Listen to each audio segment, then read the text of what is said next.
In today's episode, we're covering questions that a lot of you you've asked, you've reached out for help, I've got through clients, wherever. We are tackling 4 of those questions today to help you better understand how to be ready for retirement. Welcome to Wealthy After 40, where I help you turn retirement uncertainty into a clear, actionable plan. If you're thinking about retirement but feel unsure whether it's even possible, I understand. The gap between where you are now and where you want to be can feel overwhelming, but it doesn't have to. Hi, I'm Daylene Higgins, founder of Elevate Finances and your personal financial coach. Having retired at the age of 50 and have enjoyed over 2 years of retirement bliss, I'm here to help you create your retirement dream and make it a reality. No more wondering, no more guessing, just taking action and building a future for yourself.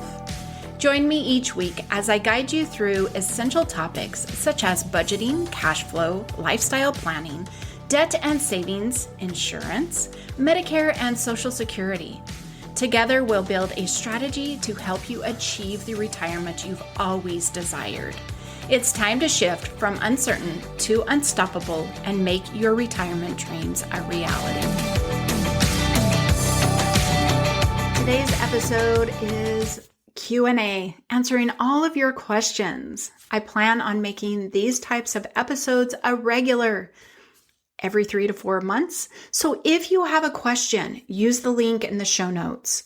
If you feel like your question might be more specific or personalized, can't be covered in this type of an episode, please jump on a free Q&A call.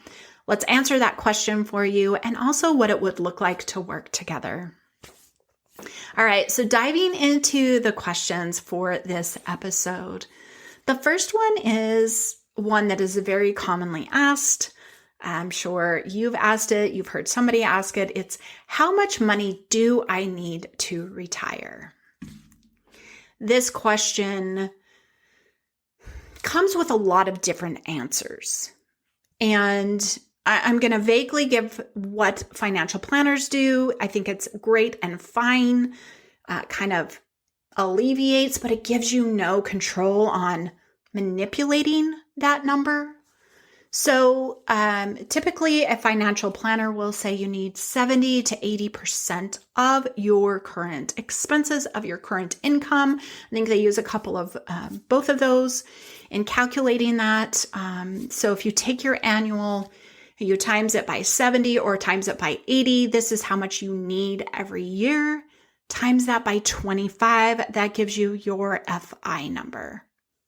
So what does FI stand for? It is financial independence, which means that is when your investments are creating enough to support you in what they have determined a safe withdrawal rate is, and that's 4%. I know there's different discussions about that now, but this 4% has been out and about for a long time. So to give you my answer, for how much money do you need to retire today? If you're 5 to 10 years away, even if you're 15, think about yourself now as opposed to a 20 or 30-year-old. If the 20 or 30-year-old is answering that same question, I would definitely go with the financial planner idea, right? We're just going to do a quick, simple formula.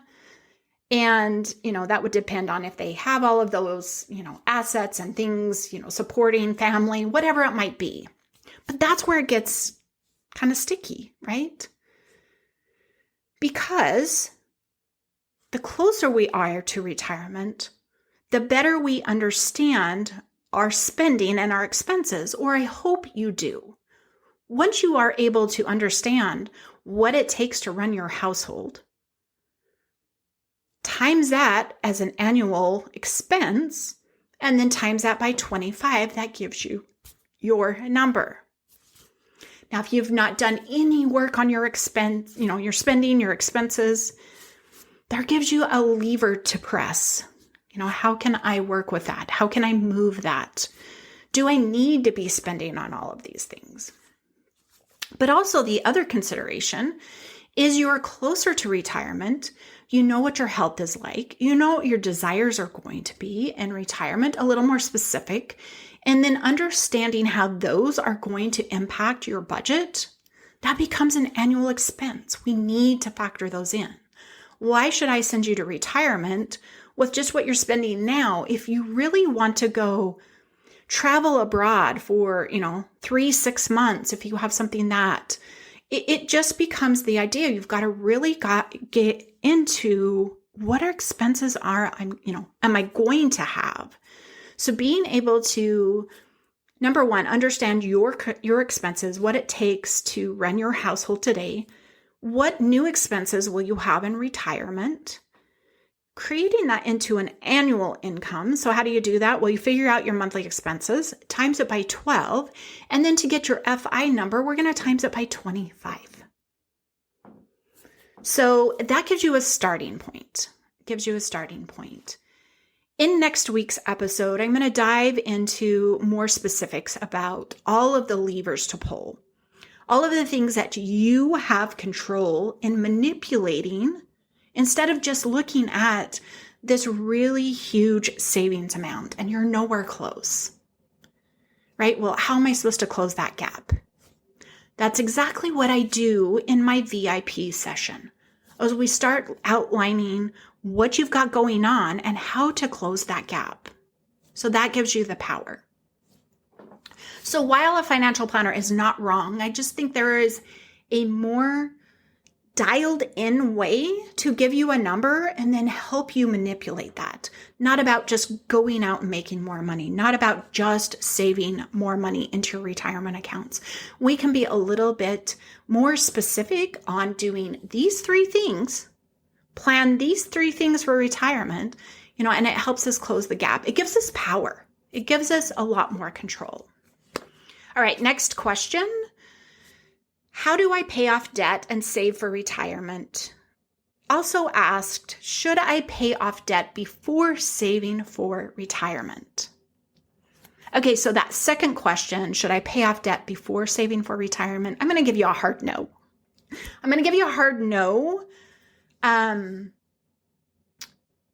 So to the first question of how do I pay off debt and save for retirement, it comes to a balance. Right? We've got to be able to cover both of these and exploring, number one, the first question we just talked about, right? And recognizing that debt is a monthly expense. So if we reduce debt and we don't carry that forward into retirement, that's less we need to, quote, have saved for. There is a caveat to that we do need to manage debt as we move into retirement and have a plan for that debt in retirement. But I'm not going to go in that today.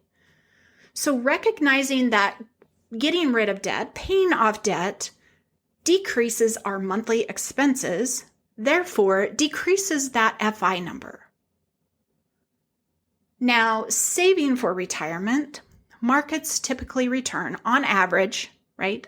For the long haul, whether it's 10, 20, or 30 years, roughly it's about 10%. So some years you're going to see 20%, but other years you're probably going to see less than that. So when you're in the market, you're in it for the long haul. And then strategically, you'll have to look at how to pull that back as you're headed to retirement. But of course, that's another subject. So recognizing that you're going to earn roughly 10% on your income in a given, quote, year, right? Sometimes it's higher, sometimes it's lower, but on average, it's all we've got to work with. I would think about paying off debt that is higher than that, and maybe kind of figuring out the balance of debt that is 10% or less, and increasing that savings number at the same time. So kind of that balance. Overall, to simplify this answer, I would structure a debt payoff plan. What are you paying off first? How much does that free up when that's gone? When that frees up that amount, and it might be a small amount of $100, you want to just keep going. If it's going to free up like $300, $400, $500, consider having a plan to 50-50, 75-25, right? Create this, what I love to call boundaries, rules that I love to already have in place before it happens. When I pay off this debt, what is going forward in the debt snowball is not 100%. Only 75 of it is, or only 50% of it is. The other is going to go into my savings. Still not choosing to just spend it, right? I think that is the best choice. How you manage that is up to you, but really, you need to exploring your relationship with debt and how that is going to move forward into retirement. So go back and listen to episode 102 about that debt relationship and dive into that just to, help you begin learning how to, quote, manage debt. I don't think debt management is talked about enough in private, personal finances. It's something they do in business. There's a lot we can learn from business that we could apply, but I think having a plan for debt as you're headed into retirement, understanding how that's going to serve you, is really, really an important component. All right, next question. How much should I be saving each month for retirement? Well, if you Google, right, they're going to tell you 15% to retirement, and then 5% should be going to your, what I call sinking fund savings buckets. I don't think that's a bad number. That's 20%. That's usually the guide. But if you feel like you don't have 15% to give right now, I'm going to say, save as much as you can. Definitely we should be saving for retirement every single month at this point in our life. If you are over 40 and you don't have an amount taken out of your paycheck for whether you choose a traditional 401, a traditional Roth, or a regular Roth, after taxes, those types of things, but choose an amount to be coming out of your check. And as you are doing that, plan on increasing that as often as you can. With every pay increase, that hopefully you will see pay increases. Most of us at this point in time, we might be topped out. So again, we got to go back to looking at our expenses, looking at our spending. Saving is only money that is set aside for us to spend in the future. And being able to think about that in that sense of, I want my 65, my 80-year-old self to be able to have something to do, some money to spend. Maybe that will help you understand more easily why this number is crucial. So, how much should I be saving each month for retirement? As much as possible, upwards of up to 15%, if not more. Okay? Make that a goal to increase that even by maybe 2% this year. See what you can squeak out. I promise 1% of your income, you won't fill it. Do a 2, you might, 3, and so on and so on. I've talked about that before. All right. The last question in this episode, when should I start taking Social Security benefits? To answer this question, it's really something for you to, number one, educate yourself and learn, to then make the best decision for yourself. Most individuals do not understand there are different times you can elect to take Social Security, right? 62 is, quote, early. 65 is usually on point. And then 70 is like the latest. But if you log on to the Social Security website, get into your account, it will tell you how much you qualify for those different ages. And if those ages aren't pertinent because, we know they changed that age, it's not grandfathered in, but it's futuristic. So log in, it'll tell you right there. You should have 3 options. Look at the difference. How much for waiting 3 years or 5 years will you get per month more? That difference times 12 gives you a different annual income. That will help you start answering this question of when should you start taking Social Security benefits. I've heard people say, well, they like you to be taking Social Security when you get on Medicare so they have something to deduct. Heck, I can send them a check. They can debit my account. So some of those things that you've heard people say, disregard those, jump onto the website, look at those 3 numbers, see about how that makes you feel. There's different things that impact each one of us personally, individually, health-wise, ability to continue working, the amount of money we have saved, those types of things, and we can explore when taking these benefits would benefit us the most. So hopefully that made sense. For that one, really, I just want you to learn about Social Security benefits. And I want you to go listen to, let me find the episode.